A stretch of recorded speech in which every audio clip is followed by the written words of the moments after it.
In this episode of Investors and Operators, I am sitting down with Justin Smith, who is the Managing Director and Head of Business Development for Agellus Capital.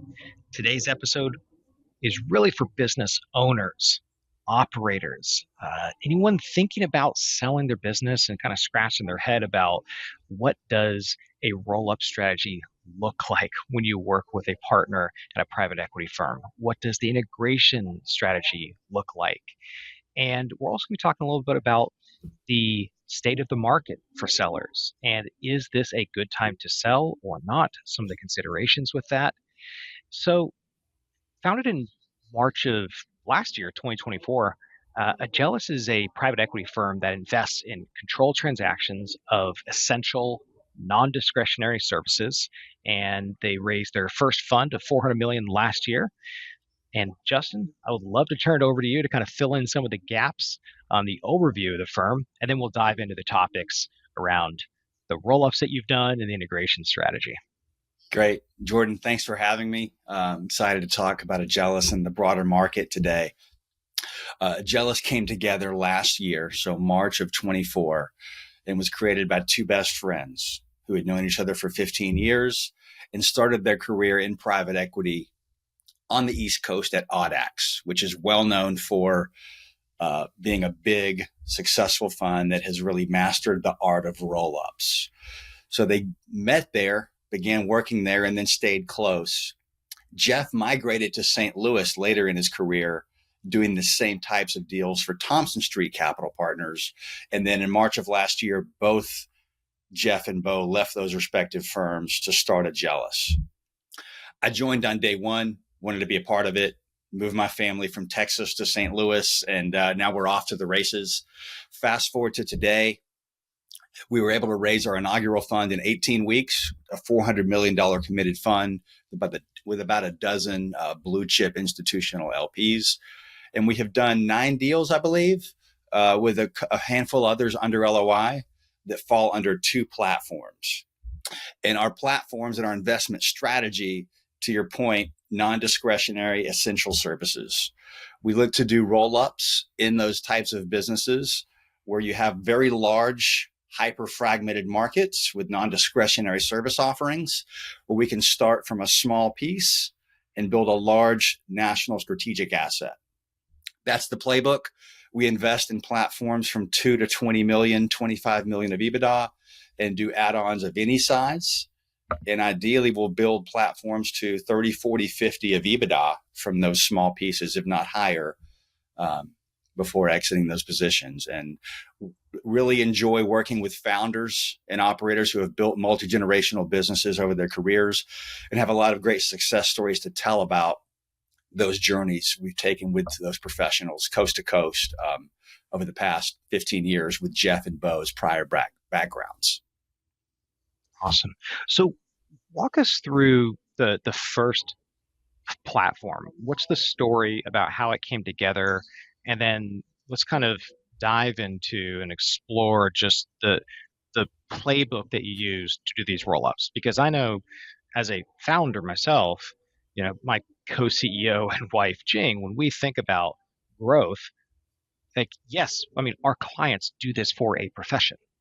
But when we think about acquiring another marketing business, I'm like, how are we actually going to integrate this? How are we going to fit this in? Is it going to cannibalize it? How are we going to pay for this? Like, there are so many different risks in doing a roll up. So I just think it'd be good for founders and business owners to kind of hear, through these 2 case studies, just how you have acquired and grown through this roll up strategy.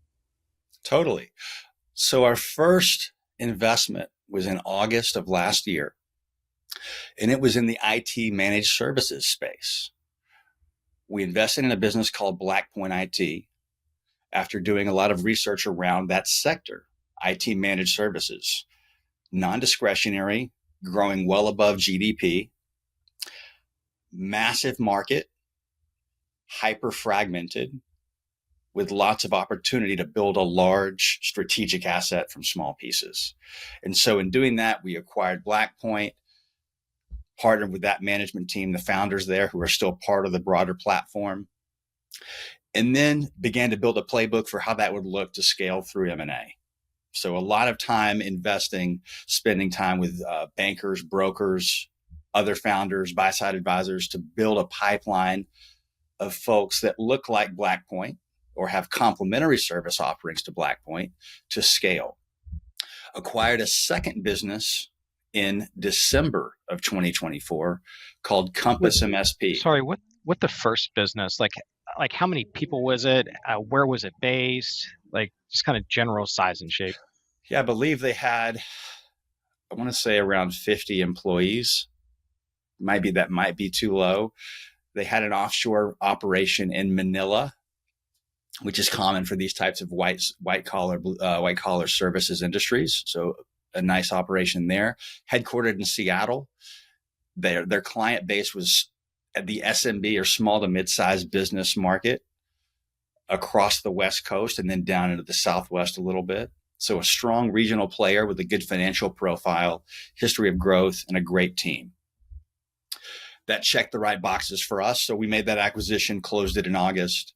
And then in December, participated in an auction with a well-known middle market bank, Houlihan Lokey, and acquired a larger business in the IT services sector by the name of Compass MSP.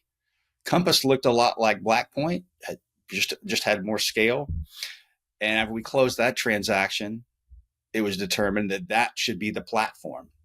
So we took best practices from BlackPoint and are in the process of integrating them into Compass. And the platform brand has become Compass. When you acquired it, like what was the overlap? How are they different? How are they complementary in terms of maybe products and services or geography or customer end markets? So there was a lot of similarity, which was key, right? We looked at on our scoreboard of what made an attractive business for investment in this sector. It was recurring revenue, 70, 80+% recurring contracted revenue to your customer base. Obviously margin profile, and then service offerings were important too. IT services is a broad sector. So we said, what do we like the most? We like a managed service offering. We like these ecosystems, AWS, Microsoft. We like a nice cloud services capability, which we think will outgrow a lot of other verticals in that broader sector in the years to come. And we really like a cybersecurity offering. So what businesses can we find that check those boxes?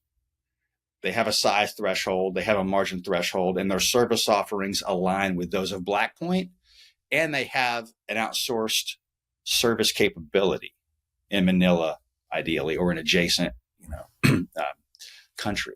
So that was the way we looked at it. We were able to get Compass closed. I should add, and this is a tangent, but we also build out a parent level operating. We also had to do a lot around executive search and plug holes in areas and find professionals that know what our end game looks like in terms of the size and scale of the operation that we can plug in now. So as we're doing these acquisitions and partnering with these management teams, you're simultaneously finding best in class talent in marketing, corp dev, CFO, sometimes CEO, and building this holdco management structure that folks report up the chain to that will help install best practices for growth through the life of that investment. In summary, Jordan, if we want to build a business from 10 of EBITDA to 50 or 60, we need to put folks in seats that know what good looks like at 50 and 60 of EBITDA. And the founders that partner with us that do that, in some instances, may take a back seat post-close relative to what they were doing, but they're doing it knowing that the second bite of the apple that they get when the business transacts a second time under the stewardship of these leaders we're putting in place who work with them on a regular basis ultimately leads to more equity value creation and a better outcome for all when you close the second time. On the idea of like a second bite at the apple, break that down. What does that actually mean? And what are some of the considerations that sellers need to know kind of going into this about I get a second bite of the apple. Everyone loves that. What does this actually mean for my life for the next 1 to 5 years? Yeah, if you sell your business for it's at this size, and then you get this price for it. What we do with founders is they roll some of the proceeds from that transaction into the new company, and then they believe in our vision and will help us achieve a vision of growing that business to 3, 4 plus times the size that it currently is. And if you accomplish that, then the equity you rolled, whether it's 20, 30, 40%, can be worth a multiple of what it was when you closed your original transaction, because we've scaled the business through M&A. We've acquired and integrated multiple other small businesses. And so you're tripling or quadrupling in size, expanding your margin profile, creating an optimized business with better financials that's more attractive to the next buyer. And so not only are you selling a company that's much bigger with a better margin profile, but you're selling a company with the benefit of what we call the size premium, right? Several extra turns of EBITDA, so to speak, more than what you sold it for, because you have the benefit of scale, are attractive to a larger buyer universe. There's more optionality for that new buyer universe to take the business in different directions of growth because of the scale you have.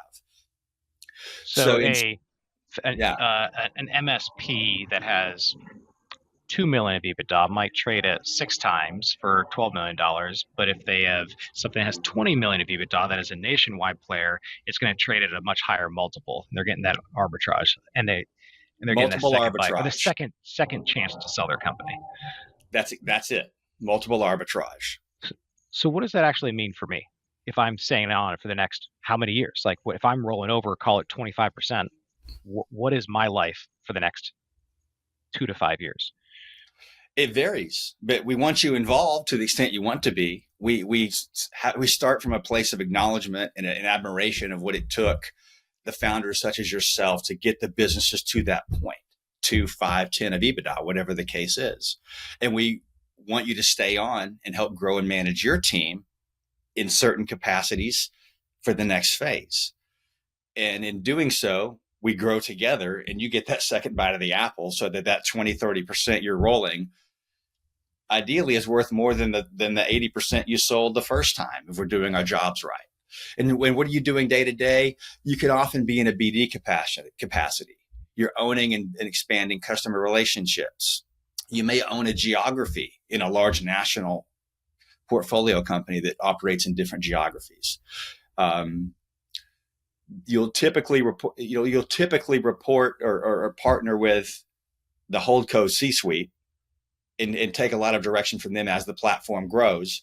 But you still have a lot of ownership of the business, and they're calling shots day to day within your fiefdom, so to speak, of your legacy business and those legacy customer relationships. What have you found to be the friction points for sellers when they roll over, and just what they need to know and how to navigate those friction points? The biggest friction point is if you're doing a roll up and consolidating a lot of businesses, optimizing that platform means taking the best of each one. And if you're a founder who's built a strong business, you think everything you got's the best, right? And so you have to have alignment early with the private equity firm to make sure that you're in agreement that we're going to make you better and everyone's going to win at the end. But trust us and trust the C-suite of the platform that we are rolling into here to make those decisions. And so sometimes it may be a rebranding, and a company doesn't want to be rebranded because they've built a great brand equity over multiple generations. So maybe you do or don't do that. Or sometimes there's friction around operations or systems that have been highly customized to meet the operational goals of that founder's business, but may or may not be a fit at the holdco level. So integration, in summary, Jordan, and integrating the business and the people and the culture historically can cause friction if not done very thoughtfully and carefully and not rushed. So you bought BlackPoint IT first, merged it with Compass, which was a larger entity, and Then how many more add-ons did you do, and what was like the before and after? So you bought that what mid last year in August of 2024, and now we're in June of 2025. So how many more add-ons have you done, and what's kind of like the before and after? We've completed 3 additional add-ons since closing Compass, the third of which was just last week. And these fit the same profile. These are very well-run businesses with great teams, a strong historical financial performance, strong margin profiles, high recurring revenue, right service capabilities, and in some cases, exceptional service capabilities where you're buying almost kind of a substack of a service just to really beef that up for the platform level. We acquired an MSSP, so managed. I'm gonna mess this up. A managed services cybersecurity provider, and it's more focused than an MSP.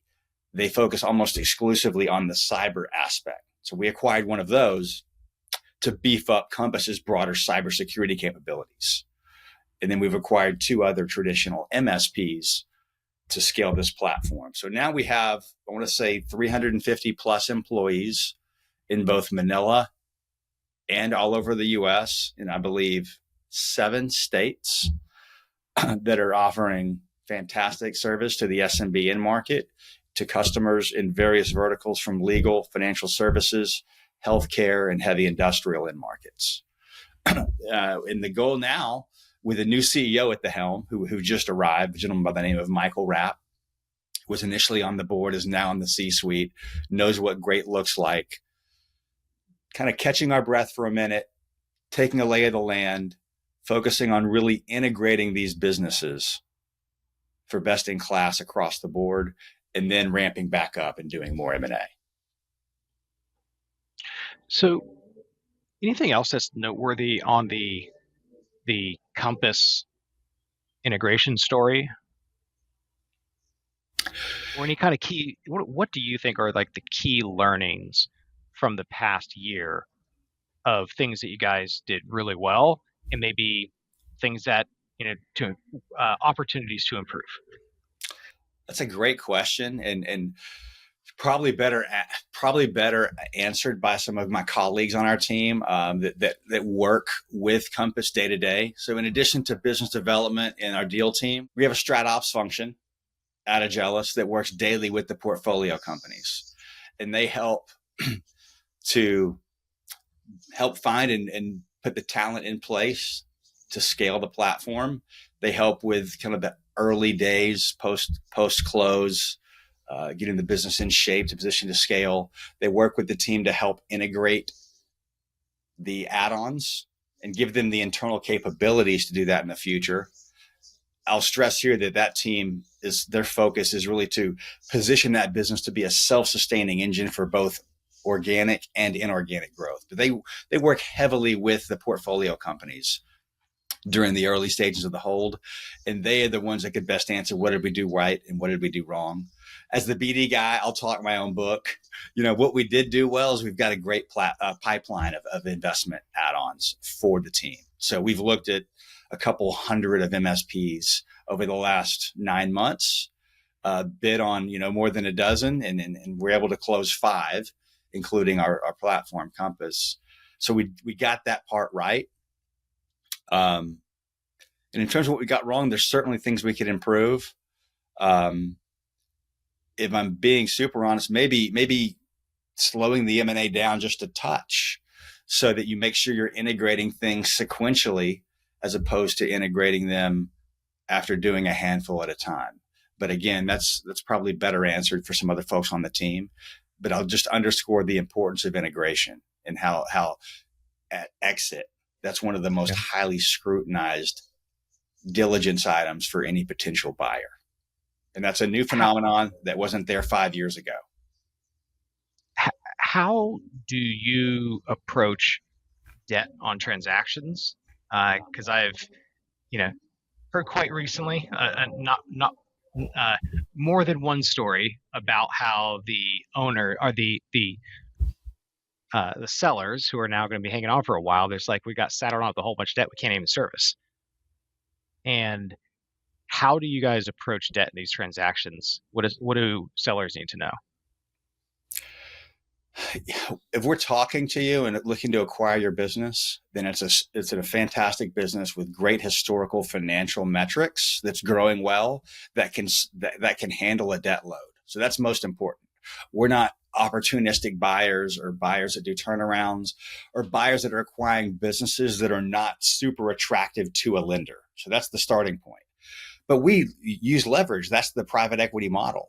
All the returns that we get excited about potentially returning to our investors and founders that we work with, those are largely a function of not only the growth initiatives, but financial engineering that comes along with the LBO model. So yeah, you have to use debt, and we're not afraid to use it on attractive businesses. What does it look like? We partner with a lender, and depending on the specific assets of that business or the specific financial profile, we could do anywhere from 30 to 60% of a transaction in the form of debt, with a partner that will give us financial instruments like delayed draw, term loans, revolvers to fund future M&A under that platform with debt.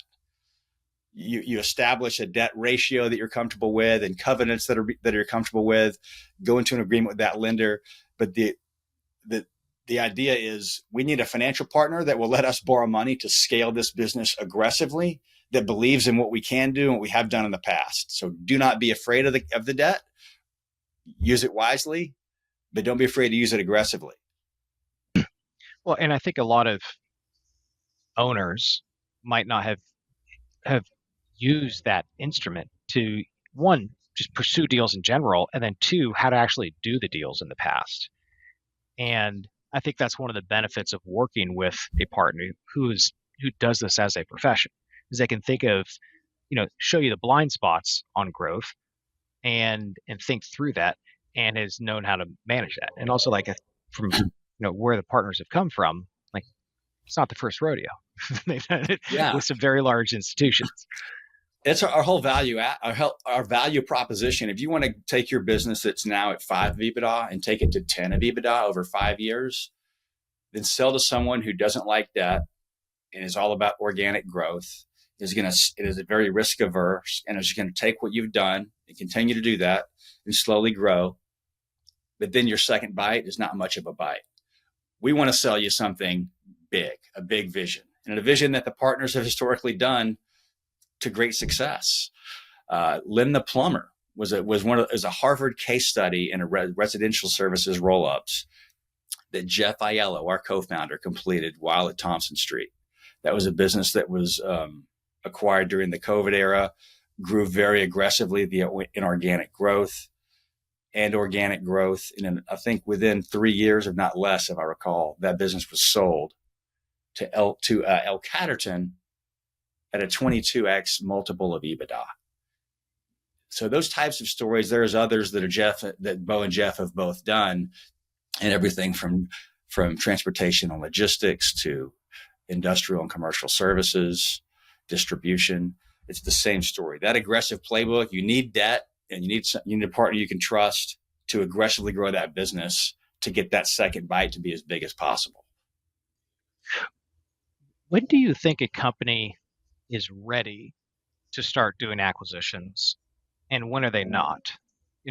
I making some general assumptions about the types of businesses that you're looking at, where they have the key functions that have been ironed out, but earlier stage businesses like ours, we're now wrestling with when is the right time to pursue acquisitions, or hey, we need to fix these other things first, then you're ready. But what does that look like? It's a great question, and the answer would be multi-layered. When's the right time for the company to do it based on where the company is in their life cycle and their ability to handle it? Also consider where is the right time based on where the market is. I'll start with where the market is. There's only so many innings in the game for these roll-up strategies. Once everyone arrives at the party and starts buying businesses in your sector, ratcheting up multiples, the model doesn't work, right? If you're buying businesses at 12 to 13 times, and then you're buying add-ons for 5 to 6, that math works. You're blending down your platform multiple with add-ons that are accretive to value. But if those add-ons get more expensive and everyone else shows up at the party and they're buying HVAC companies, and your add-ons now cost 10 times or 11, there's no multiple arbitrage. So you can't blend down the multiple. It's too expensive. Your model doesn't work. And so you have to time the market. So to answer your question, Jordan, when's the right time to start doing M&A? When the market will let you, when the market's attractive from an economic standpoint of the price of the add-ons and the price of the platforms. When is the company well positioned to do the M&A? Ideally, when the systems are in place that will allow it to scale, right? Do you have the right ERP? Do you have a go-to-market strategy that is repeatable? You can press play, and every new salesperson, every new business that gets tucked in there can adopt that. Do you have standardized contracts, standardized pricing? Are your operations solidified? And can new businesses that you acquire quickly get rolled into that without disruption to their customer base? That's when a business is ready. But there's more than just that consideration. So in the case of Compass, we acknowledge that the business needs these systems in place to be ready to scale. We also acknowledge, hey, this market right now is only getting hotter for MSPs. Let's market map what we want to acquire from an add-on standpoint. Let's go get aggressive and get those while we simultaneously look to integrate and optimize our holdco platform. Awesome. Let's go to Bluejack. So this is fire and life safety services based in Texas. So does inspection, testing, maintenance, repair, installation of like alarms, sprinkler, extinguishers, and suppression systems. What's the story on this? Like, how did you find it? How many add-ons? And kind of walk us through the roll-up strategy. Marmot Fire was the genesis of this idea. And Marmot Fire is a business that Jeff acquired when he was with Thompson Street several years ago. We call Jeff the fire and life safety whisperer. This is an extremely popular sector right now that a lot of folks are getting into. In fact, KKR now owns Marmot, which traded hands from Jeff to HGGC, then to KKR. So the playbook for this sector and this buy and build was built years ago by Jeff. We knew we wanted to do it when Agellus was founded. And so what we did was, over the course of the latter half of 2024, went into our buy side and sell side networks and started sourcing opportunities, found 4 attractive businesses that cumulatively would be a nice national platform out of the gates. And so Bluejack was founded on December of 24. 2 of those 4 businesses closed. A couple of weeks later, the other 2 did. Similar to what we talked about earlier, Bluejack has a holdco structure where there's a CEO, a CFO, a head of corp dev, and a couple of other executives who know what great looks like. In fact, the CEO of Bluejack, Phil McVeigh, ran $1 billion P&L for Tyco and was head of the LATAM Asia market for them for many years. So knows what great looks like. When those 4 closed, we instantly did the same thing we did with Compass. Got with our advisors, started market mapping what the add-on universe would look like over here, sourcing up targets to try to fold into Bluejack. And then over here, the strat ops team went to work, working with Phil and the founders from each of those businesses who were each involved day to day, and finding out in establishing best practices for the platform going forward. What works that this business is doing versus this one, and let's adopt this at the parent level. So as it stands today, Bluejack we've done 4 transactions. We have two additional add-ons under LOI. The business is achieving strong organic growth under the management team's leadership, and we're excited about what these add-on transactions in the pipeline could bring to us. We hope to double the business by year end in terms of where it was in January from a size standpoint. And feeling really good about that playbook and the way we've been able to execute thus far. What when you're meeting with founders, what do you think are some of the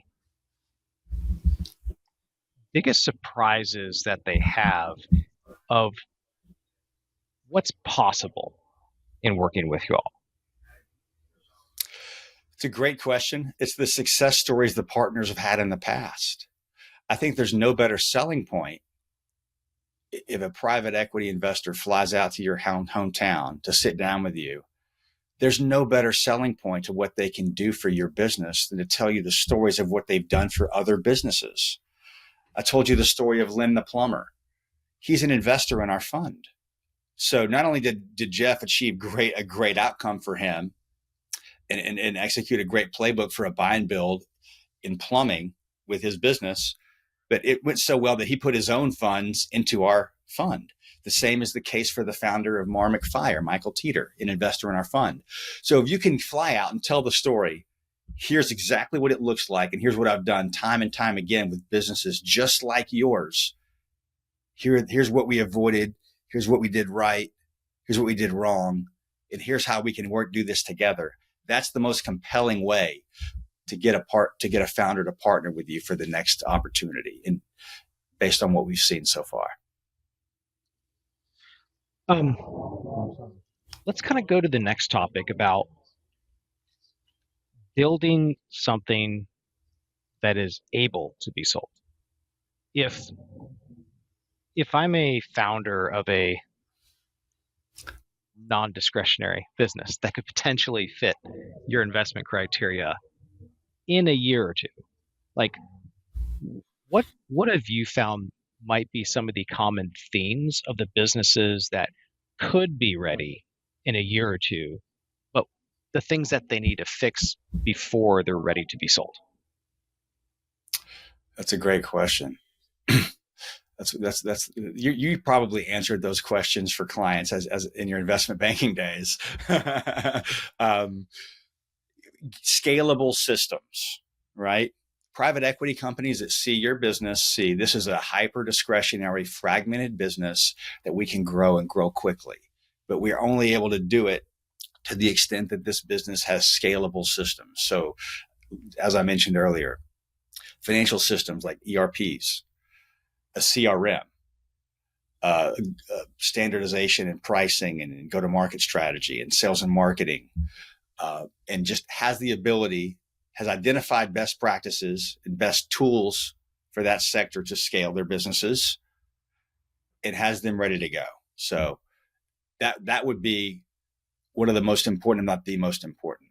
And then also just financial performance, right? Private equity firms and investors want to acquire businesses that are performing. So make sure that your business is on a trajectory for a healthy financial profile and has a history of growth that's, steady, not too explosive. Recency of EBITDA is a real thing, but has steady historical defensible growth that can be forecast into the future reliably. So you have your systems, you have your financial performance, and then team, right? One of the main questions any private equity investor is asking themselves is, do I need to plug any holes on this management team? Or if I want to take this business from 5 to 25 or 50, who do I need to replace? Who's reliable? Is it how strong is this org chart? Do we feel like they have the right people in the right places? And if you get those three down, you will attract a lot of interest from buyers that'll feel that you have a really investable asset. So systems that can be scaled, team, and then what's the third one? Financial performance. Yep. Yeah, it's I think that first one is so critical because oftentimes when you're a founder and it's a small team, everyone is doing everything, and it's difficult sometimes to take that pause to make time in the schedule to build systems as opposed to just doing the work. And then it comes back to, well, what are you trying to build? If you're trying to build something that you want to sell, then people buy systems and processes and team because that's a risk to the business being sold. So it's interesting as we think about even our business and what we need to build toward. Totally. Maybe shifting over to your story. Sure. Yeah, let's rewind. Like, where'd you grow up? What's your story? I'm a Texas guy. Grew up in Austin. lived all over the state of Texas as a kid and worked all over the state of Texas. Went to the University of Texas for undergrad, and afterwards did a whole lot of nothing too productive, if you ask my parents. Didn't quite have it figured out. Took the unconventional path. Didn't know what I wanted to do with my life or career, and had a passion for music. And so became, believe it or not, a professional DJ for the better part of a decade in my 20s. And what was your DJ name? DJ Zoo. Yes. Yeah. What kind of music? Club music. I was a club DJ. A lot of EDM before EDM was a thing, right? So back when you actually showed up to a nightclub with a milk crate and 50 vinyl records in them, and then 2 suitcases with turntables, like Technics 1200 turntables. And back then, DJing wasn't cool. You were just the help, like the bartender or the door guy. But I loved it. And I did that for a long time. And then got to a point in my late 20s when I was like, you know what? Everyone else that I went to school with is doing a lot of cooler things outside of the workplace than I am. They've just accomplished a lot more. So let me pause here and assess, and ultimately determine that the world of M&A was exciting and, albeit new to me, seemed very promising. And so I studied it, got to learn it, ultimately pivoted to grad school, went to business school up in Dallas at SMU. And then that was my first introduction into the world of M&A, landed an internship at a private equity firm in Dallas called Transition Capital. Fast forward 14 years now. I've been in the world of private equity for 13 of the last 15 years, and have been fortunate enough to build out and stand up business development functions at 3 different funds now, most recently here at Agellus. And so certainly an unconventional path, but one that I'm proud of and excited about the next chapters of. So we're both parents. You have 2 young daughters. What do you think, like, are there any sayings that have kind of stuck around that you want to pass along to them about, here's some general life advice, kids. Listen to dad. Fire away. Yeah. So don't worry about the things you can't control. That was a line from my dad. You know, we live in a society that engineers your brain to worry about things you can't control.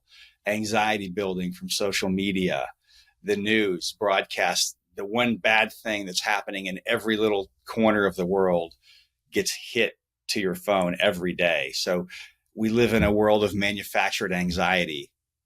So teaching them just to stay calm and realize this is actually the safest, calmest world you could have ever hoped to be born into. So don't listen to all that stuff, block it out, compartmentalize. And in terms of the way you treat other people, you know, I would say take yourself not so seriously, but take others very seriously. And if you can, that'll really help you with relationships and interpersonal connections in life. If you never take yourself that seriously, but the person across the table, whatever they're saying is really important. Getting to know them and getting to connect with them and viewing it from that prism is key. So those are a couple that I have. The last one would be never let the perfect be the enemy of the good, right? That's for more professional advice, but no.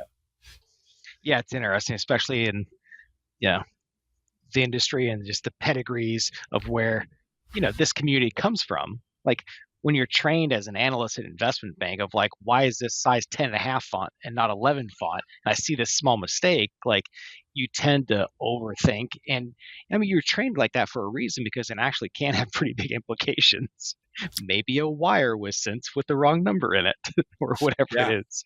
But at the end of the day, like, I think that the interesting executives that I've spoken with who run sizable companies, they think so much about the big picture that the little things almost become a rounding error, because it's like, hey, we are going to make mistakes, but like, here is the big picture of this deal. Here's why this generally makes sense. Now it's going to have some challenges, but we're going to do it because here's the big picture. Totally agree. And our firm is unique in that we're doing deals in various size ranges. So we're meeting with founders that have $50, $60 million EBITDA businesses on some occasions. we're meeting with founders that have $2 or $3 million EBITDA businesses. And so you see founders with totally different mindsets, and the founders of these larger businesses, they're, to your point, thinking about strategy and relationships. They're not in the weeds at all around the day-to-day minutia of building a pitch book or closing this little deal versus that deal. It's broader corporate strategy, and do I have the right people in the right seats, and am I managing them effectively? Whereas the founders of the smaller business don't have that luxury. They're learning that skill set, but they have to be in the weeds. And so seeing that spectrum is pretty fascinating of how founders go from one end to the other. All right. Well, maybe the last question is, if you could play, you could be a DJ in residence for 1 week anywhere in the world, where would it be? Whew, man, that's a good one. And babysitter's taken care of, so no obligations for dad mode. Man, I went to this club in Croatia 12 years ago on the island of Hvar called Carpe Diem. And it's a small club, but it was a vibe. And everything about that place was like 5 years ahead of everything else in terms of the music, the people, the vibe. That was amazing. You've got Pasha and Ibiza. You've got anything in Miami, Live or Space. I'd be happy in any of those settings. Although it feels like such a lifetime ago. Ibiza. We'll go on that one. Yeah. All right. Well, thank you so much for doing this. This has been awesome. Thanks for having me. It was great chatting. Yeah. And if people want to learn more, what's the best way to get in touch with you? Reach out to me here at Agellus, jsmith at agelluscapital.com. If you're ever in Clayton, come knock on our door. We'd be happy to host you. There we go. All right. Thanks for listening.